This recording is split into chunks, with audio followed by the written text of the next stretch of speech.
And I'm back with our next step in our laser cut magnetic bookmarks. And this step is what's going to define if our bookmarks look handmade or if they look homemade. Let's get going. Previously, after laser cutting that leather on my xTool P2, I dyed it a beautiful show brown, and then I came down to my workbench and did a little bit of work on the leather.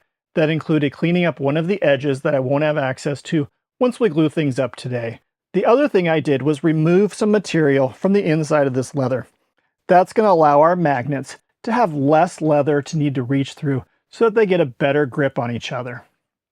The first thing that we need to do though, before I do that cleanup, is go back to that edge that I'm not going to have great access to once we glue things together. I want to do one more thing to get that edge looking beautiful, and that's burnish it up. I have a few tools here to work with.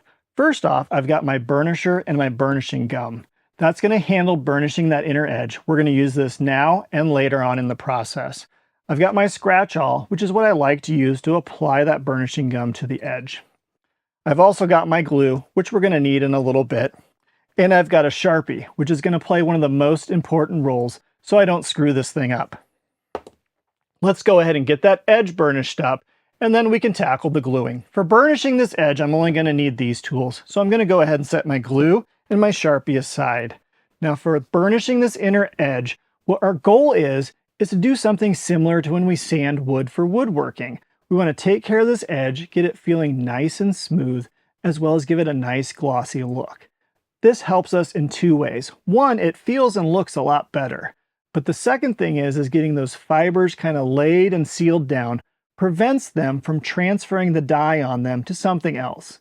We have a risk with these edges, or at least the highest risk, of if they're rubbing on something, they could transfer that dye.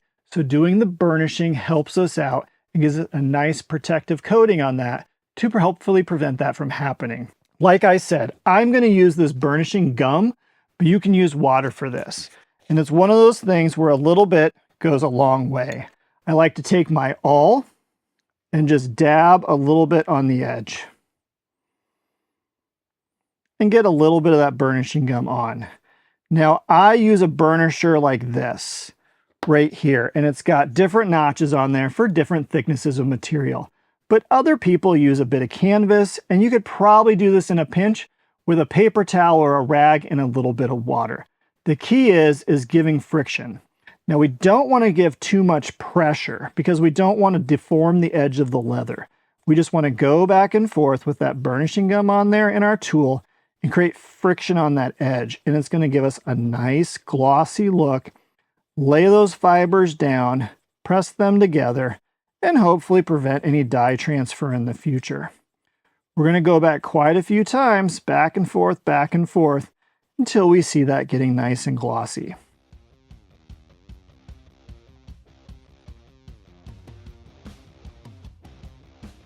I like to rotate mine to make sure I'm getting even pressure on each end and each side in case I happen to not be going all the way towards me or all the way back.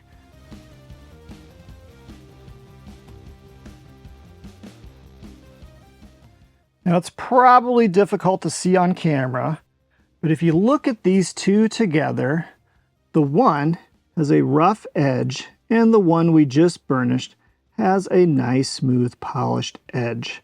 I'm going to go ahead and hit it a few more times, and then it's time to go to the next one.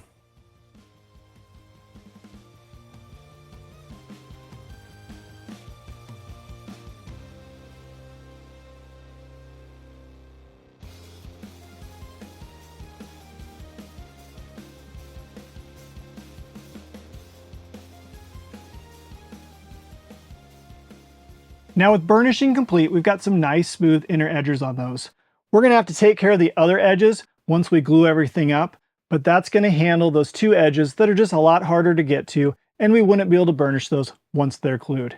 For gluing the two sides up, I'm going to be using contact cement. I'm using Tanner's Bond, which I picked up at the local Tandy Leather store, but you can use something that's more commonly available like the Barg's contact cement. Now, contact cement works by applying it to both surfaces, letting it dry till it's tacky, and then pressing those two surfaces together, creating an instant bond. If you're nervous about that, because it is a bit risky, right? We've already got stitch holes cut, so when we attach those together, those stitch holes need to be lined up as best as possible. Otherwise, we're done and we're starting over. If you're nervous about that, you can use something like this. It's not a contact cement. This is called leather weld, and it's going to work more like a traditional glue, where you apply it to the surface, but you're going to have to apply clamping pressure while it dries. But this will give you the opportunity to reposition things and get it exactly as you want. We're going to stick with the contact cement because that allows us to get things going and move on to the next step quicker. So now is to bring our Sharpie into this. It's a very important step, and you should have learned this in elementary science. Magnets have opposing fields, which means when we put these magnets into our bookmark, we need to make sure we have two opposing sides that are going to be coming in contact with each other, or at least in contact through the leather. If we have two of the same sides, our bookmark isn't going to work, and once they're glued in there, if we didn't glue them in the right direction, we are not going to have a bookmark that's going to work very well because it's not going to want to clasp together. So we need to make sure that we have two opposing sides on there. So what I'm going to do to make sure I don't screw up is I'm going to put a Sharpie mark on the sides that I want to make sure are facing up. And that is the key to making sure as I start gluing everything along, I don't mess up and ruin this bookmark. So the first thing that we're going to do is glue the magnet to the main body of the bookmark. Then we're going to glue these sides over the magnets. Let's get started. Now these contact cement jars usually come with a built-in brush, and we're not going to use that because there's no way that I'm going to precisely get this glob of glue onto the bookmarks. What I'm going to do is set this aside and use my little silicone tool here to apply the little bit of glue that I need. When you're applying glue, make sure not to get any on this area because that is the hinge of our bookmark and is going to be exposed. So we don't want glue on there. We don't want to go too far out of our stitch holes because we don't want to be getting glue onto our edges, though we have the opportunity to clean that up later. So I'm going to use my stitch holes as a guide and get my first layer of glue everywhere inside the stitch holes with maybe a slight overlap halfway onto the stitch holes on both sides.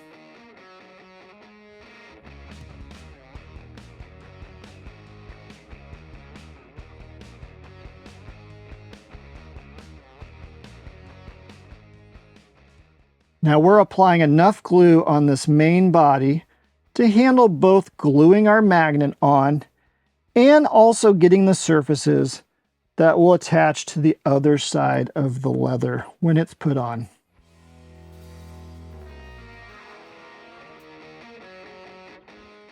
I'm going to do my best not to get too many globs of glue on here so that it doesn't affect the thickness of our leather.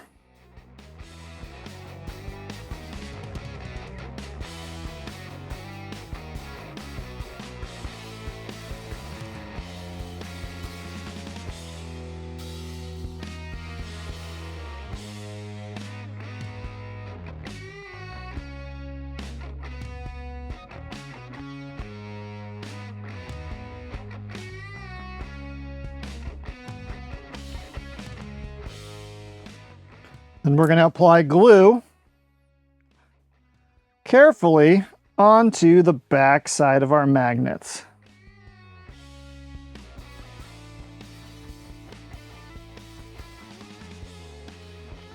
And then once again, we're applying glue to our other sides of the leather.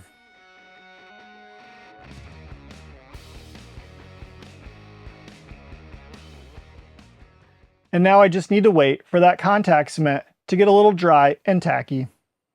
I think we've given that contact cement enough time to get tacky, so it's time to get things assembled. And if you're getting nervous about getting those stitch holes lined up perfectly, I've got a little trick that I use that's going to help us get those lined up great every time.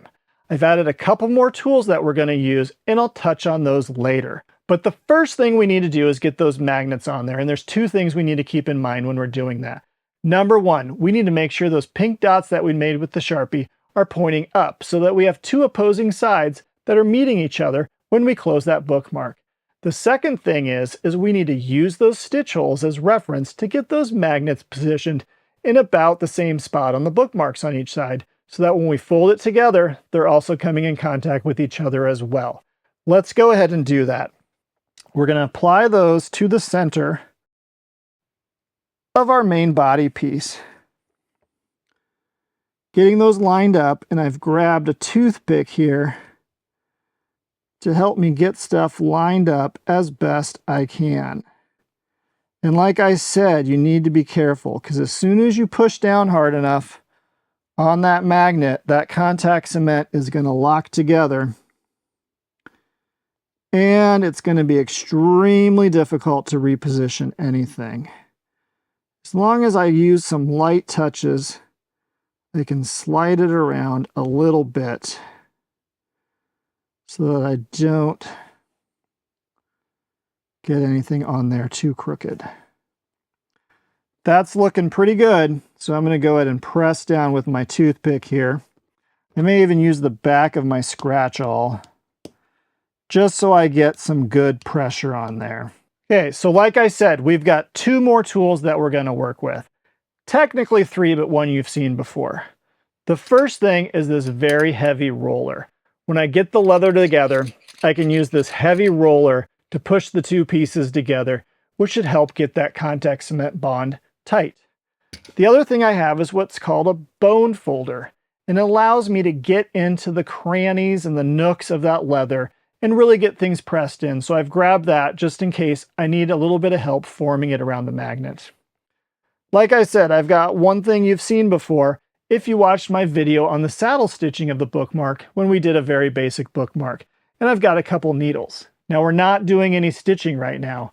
What we're going to do is use these needles as tools to line up our two pieces, and I'll go ahead and show you how that works. But the first thing I want to do is add a little bit of contact cement to the top of these magnets so that side's glued in as well. So let's bring back the Tanner bond and grab just a little bit of contact cement to apply to each one of those magnets. Nothing significant, just a tiny little bit to help the opposite side of the leather adhere to those. In the end, these are going to all be stitched together, and the stitching is what is going to be the main thing that holds our bookmark together. But this glue is going to really help the edges come together, and we can get edges on our bookmark that look more like one solid piece of leather as opposed to two pieces that were attached together.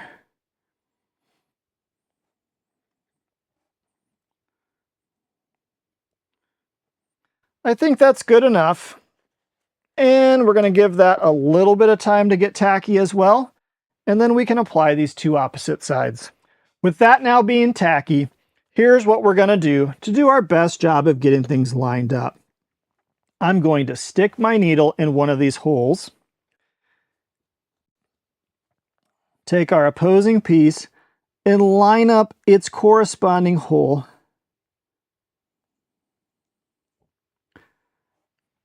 As well as get another needle, put it in the diagonal opposite one, and do the same thing. There we go. Now I can slide this leather piece down, and if you're more nervous, you can even use more needles to try your best at getting everything lined up. Getting the edges lined up and pushing down ever so slightly, and then pulling your needles out.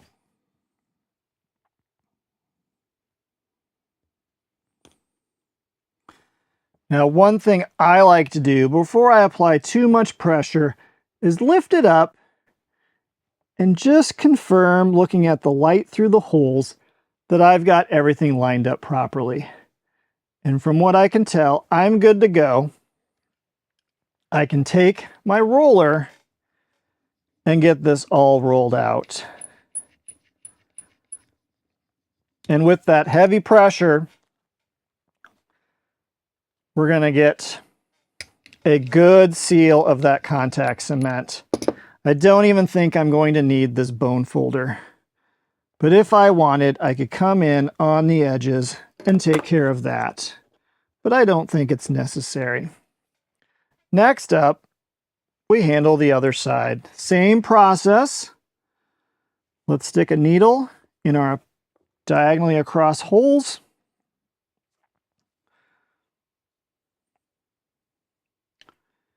And get it lined up.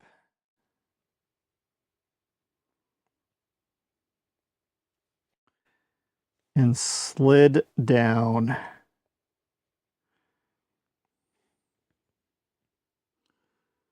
Making sure to keep all of our edges nicely in line.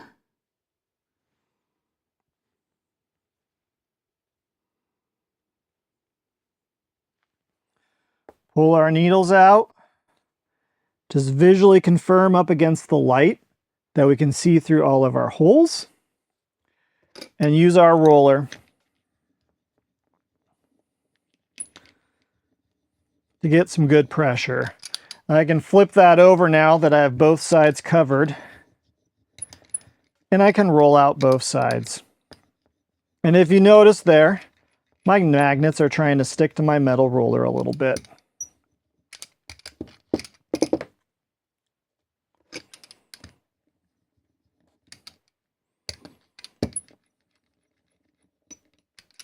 One final step I like to do for peace of mind is to take one of my needles and poke it through each of the stitch holes. And I will then know that I'm good to go for when I want to handle stitching. Plus it cleans out a little bit of that excess contact cement that may have gotten into my stitch holes. But so far the needle's going through every spot. And it looks like I've got a nice clean glue up. And with that, our bookmark is now glued together and is one piece. You could definitely go back to my very first video, rewatch the saddle stitching, stitch this bookmark up, and call it done. And it's going to look a lot better than that very first bookmark that we started with, that we only stitched and did nothing else on. But in the next video, we're going to do a few more steps to make this one look even better before we handle stitching. But for now, that's it. I hope you're enjoying this series. Drop down below and click that like button if you are, and drop a comment if you have any questions. Other than that, have a great day and happy making.